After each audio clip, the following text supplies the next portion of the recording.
निधि का नेचर बचपन से ही शर्मिला था।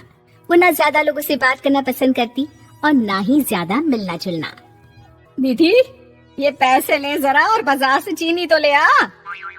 नहीं माँ, मैं नहीं जाऊंगी, मुझे शर्म आती है, आप ही चले जाओ ना। अरे पता नहीं क्या करेगी ये लड़की, जीवन में कभी कुछ किया ही नहीं सिवाय पढ़ाई और घर के कामों के।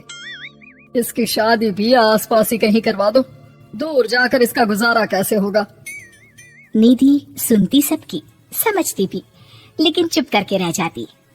एक दिन पिता के दोस्त अपने परिवार के साथ निधि के घर खाने पर आते हैं। उनकी बेटी बहुत ही स्मार्ट होती है।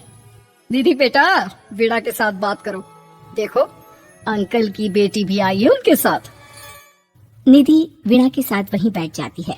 चलो ना अंदर चलते हैं, यहाँ कहाँ बड़े लोगों के बीच बैठे। निधि माँ की तरफ देखती है और अंदर चली जाती है। वैसे मैंने ना अपना चैनल खोला है, तुम सब्सक्राइब करना उसमें।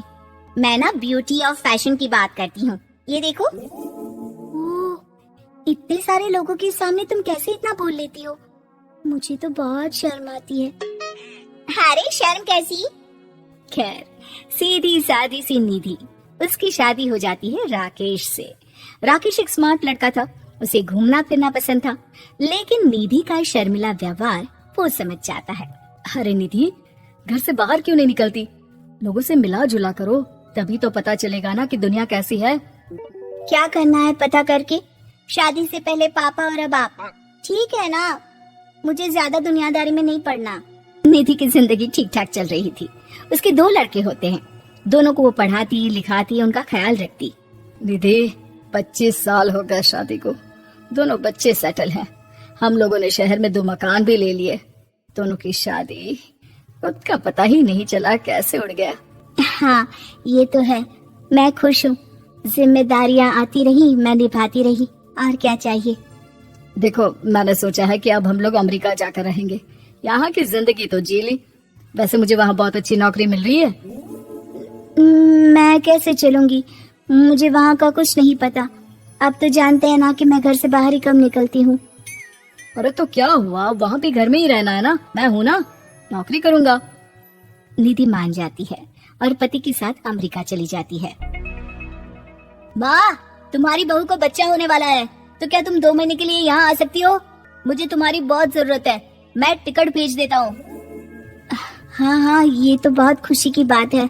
मेरा भी मन सबसे मिलने का कर रहा था, पर क्या माँ, पर अब मैं आऊंगी कैसे? पापा से बात करती हूँ। देखो माँ, प्लीज बहाना मत बनाना, तुम जानती हो ना इस वक्त में मैं किसी पर भरोसा नहीं कर सकता हूँ। निधि पति को सारी बात बताती है। क्या आप भी चलेंगे? निधि, आने जाने में बड़ा खर्च हो जाएगा, ऊपर से मुझे यहाँ छुट्टी नहीं मिलेगी। बहू पर वक्त ऐसा है कि तुमको तो जाना ही पड़ेगा।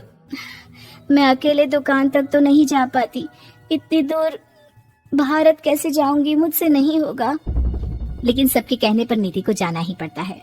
एयरपोर्ट में घबराई निधि एक मुसाफिर से कहती है, मैं ना भारत जा रही हूँ, दिल्ली जाने वाली फ्लाइट। सब मिलकर निधि की मदद करते हैं और फाइनली निधि भारत पहुंच जाती है, जहाँ बेटा उन्हें घर ले आता है। वाह माँ जी, यहाँ तो मैं भोपाल तक नहीं जा पाती, आप अमेरिका से आ गई। भाई चालाकी तो औरतों में होनी ही चाहिए, यहाँ हम बुद्धू के बुद्धू रह गए।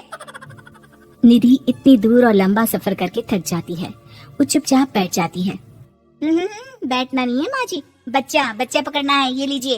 और हाँ, घर का काम तो मैं करूंगी नहीं, जानती है ना शरीर कच्चा सा है, तो मुन्ने को सुलाकर कुछ बना लीजिएगा। निधि को बहू का व्यवहार बहुत बुरा लगता है। जैसी भी थी, पिता और पति की हमेशा लाडली रही थी निधि। निधि बेटे की तरफ देखती है।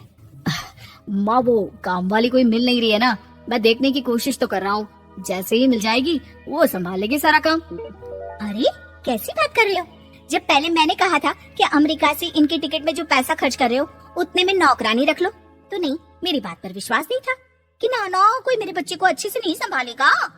अब इनका भी खर्चा और नौकरानी का भी खर्चा, अरे ना जी ना, मैं नहीं संभाल सकती। निधि जैसे तैसे 2 महीने रहकर वापस अमेरिका चली जाती है, लेकिन वहाँ जाते ही जैसे राकेश उसे देखता है, उसके गले लग जाता है। ये क्या हालत बना रखी है निधि, कैसी लग रही हो? खाना नहीं खाती थी क्या? क्या हो गया? निधि पति से कुछ नहीं कहती, बस रोती ही चली जाती है। मैं नहीं जाऊंगी कभी भी भारत, आप मुझे हमेशा यही रखना अपने पास। राकेश बेटे को फोन करता है। तुम्हारी माँ की जो दुर्दशा करके तुमने भेजा है ना, मुझे पता होता तो मैं अपनी बीवी को कभी तुम्हारे पास नहीं भेजता। पापा, आप तो रीना का नेचर जानते हैं ना, वो माँ पर हावी रहती थी। अब मैं तो ऑफिस चला जाता था, वो माँ पर जुल्म करती है, और माँ भी इतनी सीधी है कि चुपचाप सहती रही। मुझे माफ कर दीजिए पिताजी। खैर, राकेश कहता भी क्या, प्यार दुलार के साथ अपनी निधि को संभालने में लग जाता है। लेकिन कहते ना, वक्त हमेशा एक सा नहीं रहता। अमेरिका में ही राकेश की मृत्यु हो जाती है और निधि अकेली रह जाती है। बड़ा बेटा कहता है, माँ भारत चलो ना, हम लोग साथ रहेंगे। निधि को जैसे ही वो सब सीन्स याद आते हैं वो परेशान हो जाती है। समझ में नहीं आता कि पति के बिना अब जीवन कैसे चलाएगी। मैंने सारा जीवन घर का काम किया, घर देखा और जिंदगी चलाई, लेकिन जिस घर में रही सबने प्यार दिया, मैं वहां नहीं जाना चाहती। तभी राकेश जिस कंपनी में काम करता था उसका मालिक निधि के घर आता है। वो भी भारतीय ही होता है। दीदी, राकेश ने आपके बारे में बताया था। जब से आप भारत से लौटी थी उसे आपकी बहुत चिंता रहती थी, इसलिए उसने मुझसे कहा था कि कभी अगर वो ना रहे तो मैं आपको ये पैसे दे दूं। और हाँ, हम लोगों की कंपनी में आपके लिए नौकरी भी है। निधि पति के पैसे देखकर मन में तसल्ली करती है और नौकरी के लिए हाँ कर देती है। अरे पागल है क्या माँ, कैसे नौकरी करोगी? ये अमेरिका है, दिल्ली नहीं। वहाँ तो तुम घर से निकल भी नहीं पाती थी, यहाँ कैसे? मेरे पति, मेरे पिता मुझे खुश देखना चाहते थे। वो लोग जब तक थे मुझे किसी चीज के लिए ना फोर्स किया, ना कभी कमी होने दी। पर अब मुझे जीवन जीने के लिए घर से निकलना ही होगा। बेटा, तुम तो अगली फ्लाइट से भारत लौट जाओ, मैं यहीं खुश हूँ।